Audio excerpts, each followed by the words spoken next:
അപ്പോൾ എന്താണ് കുണ്ടലിനി യോഗ എന്നുള്ളതാണ്.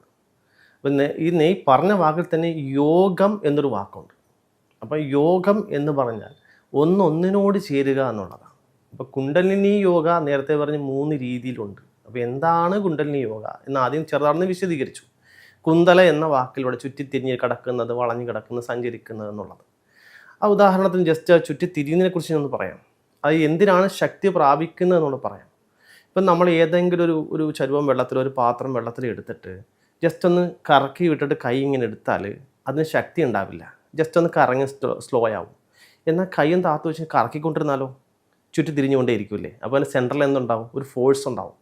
ആ വെള്ളത്തിന് ശക്തിയുണ്ട്. അത് എങ്ങോട്ടോ പോകാനുള്ള ടെൻഡൻസിയിലാണ്, നിശ്ചലാവസ്ഥയിലല്ല ഉള്ളത്. അതുപോലെയാണ് ശ്വാസത്തിൽ നടക്കുന്ന വ്യതിയാനമാണ് തൻ്റെ ശക്തി ഉയരുന്നതിന് കാരണം. ശ്വാസത്തിൻ്റെ 2 എൻഡും ക്ലിയർ ചെയ്ത് സർക്കിളാകൃതിയിൽ സഞ്ചരിച്ചു കൊണ്ടേയിരിക്കണം. അത് ചുറ്റിക്കറങ്ങുക എന്നുള്ളത്. നിശ്ചലാവസ്ഥ എന്ന് പറയുക കയറുക ഇറങ്ങുക എന്നല്ല. അതിന് മന്ത്രത്തിനെ ഞാൻ പറഞ്ഞു, മന്ത്രത്തെ ആശ്രയിക്കുമ്പോൾ അത് സംഭവിക്കുന്നുണ്ട്, പക്ഷെ അത് ഭൗതികത്തിലാണ്.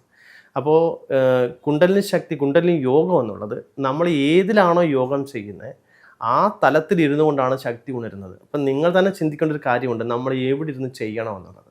നിങ്ങളൊരു പുരോഹിതനാണെങ്കിൽ ക്ഷേത്രമായിട്ട് ബന്ധപ്പെട്ടോ അല്ലെങ്കിൽ മറ്റേ സേവ ചെയ്യണം, തൻ്റെ ശക്തി ഉണർത്തിയെടുത്ത് ബോധം ഉയർത്തി മറ്റുള്ളവരെ സ്വാധീനിച്ചും കൊണ്ട് അവരിലേക്ക് കാര്യങ്ങൾ നല്ലതുണ്ടാക്കി കൊടുക്കണം എന്നാണെങ്കിൽ നിങ്ങളൊരു പുരോഹിതനാണ്.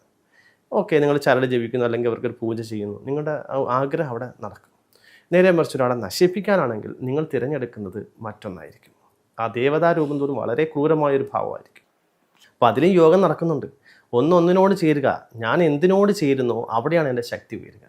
ഇനി യഥാർത്ഥ യോഗവിദ്യ എന്ന് പറയുമ്പോഴത്തേന് ബ്രഹ്മരഹസ്യത്തിലാണ്. അതൊന്നും ഒരിക്കലും ഇന്ദ്രിയങ്ങൾ കൊണ്ട് നമ്മൾ കണ്ടറിഞ്ഞ ഒന്നല്ല. അത് എല്ലാവരിലും അന്തലീനമായിരിക്കുന്ന തൻ്റെ ശക്തിയുടെ പോയിന്റിലേക്കാണ് പോകുന്നത്. അതിന് സ്വരയോഗമെന്നും ജ്യോതി എന്നൊക്കെ പറയും. അതിൽ യോഗം ചെയ്യുമ്പോഴാണ് യഥാർത്ഥം നമ്മുടെ ശക്തി ശുദ്ധമാകുന്നത്, നമ്മുടെ ബോധം ശുദ്ധമാകുക, നമ്മുടെ കുണ്ടലിനി ശക്തി ശുദ്ധമാകുന്നത്, ബ്രഹ്മത്തിലേക്ക് ലയിക്കുമെന്ന് പറയും. അങ്ങനെ ചെയ്യുമ്പോഴാണ് നമ്മുടെ ആഗ്രഹങ്ങൾ, അന്തർലീനമായിരിക്കുന്ന ആഗ്രഹങ്ങൾ ഒരിക്കലും നശിക്കില്ല. ആ ആഗ്രഹങ്ങൾ പൂർത്തിയാവുകയാണ് ചെയ്യുന്നത്. ശരീരം കൊണ്ട് അത് അനുഭവിപ്പിച്ചിട്ട് ആരെയും വിടുന്നു. അങ്ങനെ അതാണ് ശരിക്കുള്ള കുണ്ടലിനി യോഗം.